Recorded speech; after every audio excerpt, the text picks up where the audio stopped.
He is shocking everybody. We got a major San Diego Padres update to get to. There's an MVP caliber player hiding in the wings for the Friars. Let's talk about it. What's going on, everybody? I'm Christian Pedersen, back with another episode of Padres Digest. Thank you very much for checking in. Before I go any further, this is the part where I got to do the obligatory YouTube thing of asking you, can you hit the subscribe button? It'll make my bosses super happy. All right, let's talk about it. I know I said MVP. We've already got one video talking about how Fernando Tatis is having his potentially best season of all time. But did you know that none other than our very own Holy Sheets himself? Look at these numbers. I have followed every game. I have enjoyed every moment. I will admit I was a little caught off guard in prepping for this video. I wanted to talk about how well he's hitting. I did not think he was hitting .311.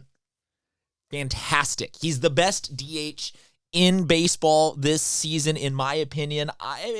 Maybe not a full-on MVP season, because sometimes being an MVP, you got to play every single day. But that's what I'm here to talk about. I'm here to say that it is time to just give Sheets the job as the full-time designated hitter. I want to pull up this right here. And you may say, Christian, this is absurd.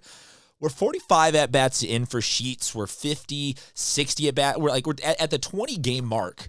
We are no longer in that weird little, 15 at-bat sample size where someone can be hitting 900 or someone on pace for 200. When you ever play video games, you get those little, so-and-so's on pace for a 70,000 home run season. Yeah, because you hit 3 in the first game. No, 45 at-bats in, there are several statistical categories where Sheets is hitting better than Ohtani, and I would argue that they are the more important categories because, yes, Ohtani is going to have more home runs, more RBI. It's like he bats more. He bats more in situations where there's runners on. He bats in a lineup that is built around him getting those opportunities. But when it comes to some of those larger spectrum metrics, the slugging, the things that involve the necessary functionality of like moving an offense forward, there are several categories there where Sheets is a better hitter right now than Shohei. I get it. That is borderline blasphemy. And I'm not here to say that Sheets is going to have a better season. But look. We were all there for that moment. There's been a couple of moments this season where he has provided that oomph, that clutch factor, that big hit. So these are not... he's not mashing the ball with nobody on, in no out, down 7, up 3. These aren't useless situations with which he is getting these hits. I saw this on Twitter, and this kind of made me chuckle a little bit, courtesy of some of these usernames are a little long for me to rattle off here. But yeah, Gavin Sheets is the best DH in Major League Baseball. That kind of summarizes it right now. We went from an off season where we were kind of scratching our head, asking ourselves, what the hell are we doing as a franchise? What's the game plan here?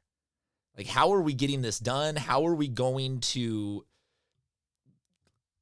we got to replace, we're losing an all-star with Shohei, or with, look at the Shohei graphic. We're losing an all-star with Jurickson Profar. We're losing a fan favorite with Ha-Seong Kim, and we're replacing them with Hayward and Connor Joe, and I once called him Ben Sheets in the group chat because who the hell is Gavin Sheets? $1.6 million for a minor league contract for 1 year signed because the worst literal team in baseball last year, one of the worst teams ever in baseball, decided to cut him.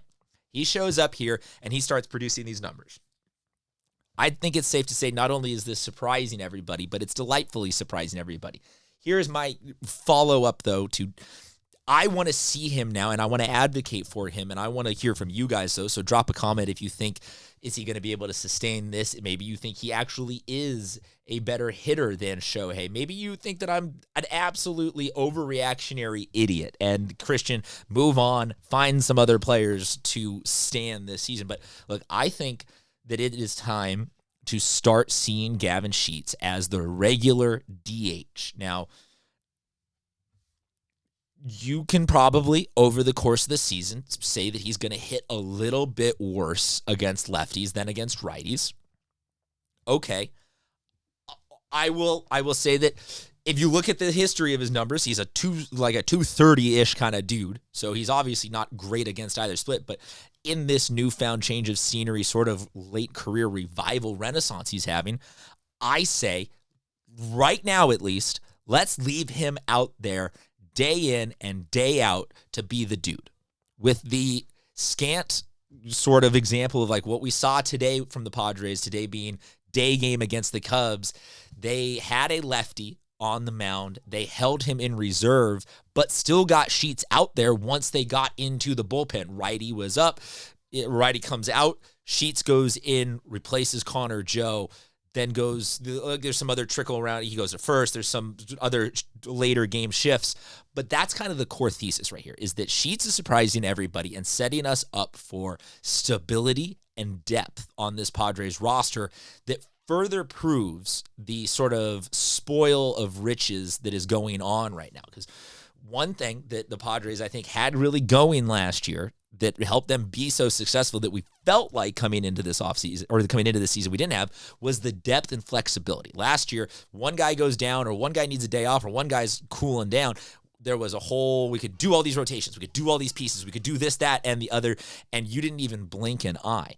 Coming into this year, there was this whole new cast of characters where we're like, this bench, it's kind of sus, bro. Kind of sus. And it's turned from kind of sus to kind of clutch. And having Sheets be the guy who isn't just the big swinging left-handed bat to come in every now and then, but is the guy who's just ripping the cover off the ball, being an actual, like, good, consistent, powerful left-handed bat, I think that's value that can't be overstated right now. And so we need to leave him there, let him be, and ride him until the wheels fall off on this one currently.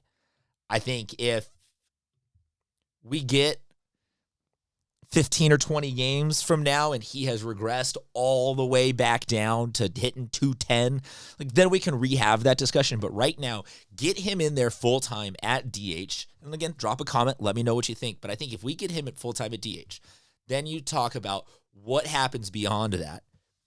Number one is we don't have to worry about, is it going to be Iglesias today, Sheets tomorrow? It builds up that consistency that I think is an underlyingly huge thing for all baseball players. It just builds consistency. But then also it's the depth, and it allows us to shoot Yuli Gurriel into the sun and not have to worry about needing a veteran to plug that spot in big games. We can bring up some younger guys. We can do Connor Joe. We can this, that, the other. Like, we can have a better platoon situation because Iglesias, Lockridge, Wade, like all these other guys can start addressing the what happens when Merrill, what happens with Cronenworth, what happens when all these other guys start having some bumps and bruises. And we got videos on all of those other situations, so that's why I'm saying make sure you hit the subscribe button. But right now, I'm looking at Connor Joe over there in the corner. That's one of the other videos we're going to be making today. Like I said, hit that subscribe button.